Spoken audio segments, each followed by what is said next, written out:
Hello friends, welcome back to my channel. आज हम लोग बात करने वाले हैं आर्टिकल 13 के बारे में। तो आर्टिकल 13 क्या कहता है, आज हम लोग वो देखेंगे। आर्टिकल 13, तो article 13 says that the laws inconsistent with or in derogation of any of fundamental rights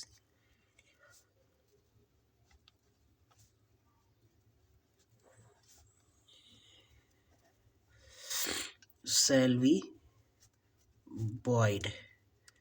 ठीक है, तो आर्टिकल 13 क्या कहता है। आर्टिकल 13 कहता है कि अगर कोई भी लॉ बनाया गया है, अगर वह फंडामेंटल राइट्स का अपमान करता है, उनका अपमान करता है, फंडामेंटल राइट का डेरोगेशन मीन्स अपमान करता है, और तो वह बेमतलब होगा, इनकंसिस्टेंट बेमतलब, तो वह बेमतलब होगा, इसलिए उसको वॉइड कर दिया जाएगा।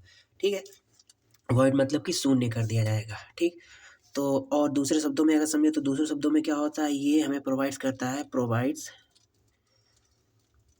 ये आर्टिकल में प्रोवाइड्स क्या करता है, डॉक्ट्राइन ऑफ जुडिशियल रिव्यू। अब डॉक्ट्राइन ऑफ जुडिशियल रिव्यू ये हमें प्रोवाइड करता है article. Doctrine of judicial review क्या होता है, ये एक पावर होती है जो कि हमारी सुप्रीम कोर्ट, हाई कोर्ट के पास होती है। तो वो इसमें क्या करते हैं, डॉक्ट्राइन ऑफ जुडिशियल रिव्यू का मतलब क्या होता है। डॉक्ट्राइन जुडिशियल रिव्यू का मतलब होता है कि अगर कोई भी लॉ बनाया गया है स्टेट के अंडर में, तो वह हाई कोर्ट देखेगी, अगर सेंट्रल लेवल बनाया गया तो वह सुप्रीम कोर्ट देखेगी, और देखेगी अगर वह फंडामेंटल राइट्स का जो लॉ बनाया गया अगर वह अपमान नहीं कर रहा है तो उसको प्रोसीड करेगी दोनों कोर्ट, हाई कोर्ट या सुप्रीम कोर्ट। तो ये पावर हमारी हाई कोर्ट और सुप्रीम कोर्ट को मिली हुई है। किस आर्टिकल के तहत, कोर्ट के पास ये सुप्रीम कोर्ट के पास पावर है, ये आर्टिकल 32 के तहत, और हाई कोर्ट के पास पावर है ये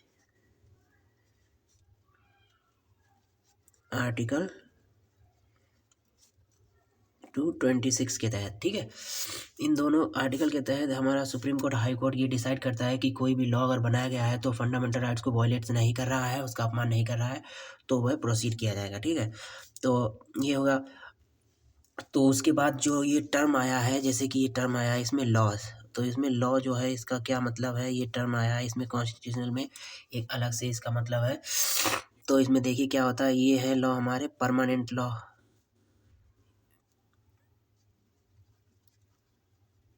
परमानेंट लॉज मतलब कि जो बनाए गए हमारे पार्लियामेंट के द्वारा,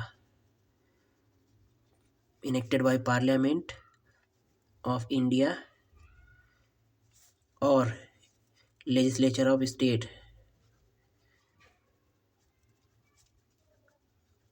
ठीक है, दूसरा है हमारा टेम्परेरी लॉज, जैसे कि ये टेम्परेरी लॉज हैं।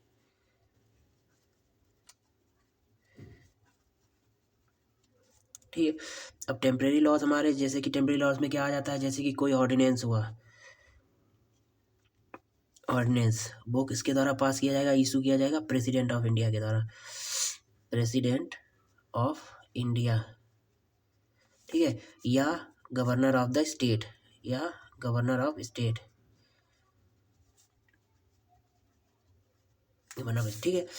और एक और आता है, जैसे कि सबॉर्डिनेट, जो एग्जीक्यूटिव और लेजिस्लेटिव होते हैं, सबॉर्डिनेट बोले तो जैसे कि एग्जीक्यूटिव, सबॉर्डिनेट एग्जीक्यूटिव, और सेकेंडरी लेजिस्लेशन, और सेकेंडरी लेजिस्लेशन।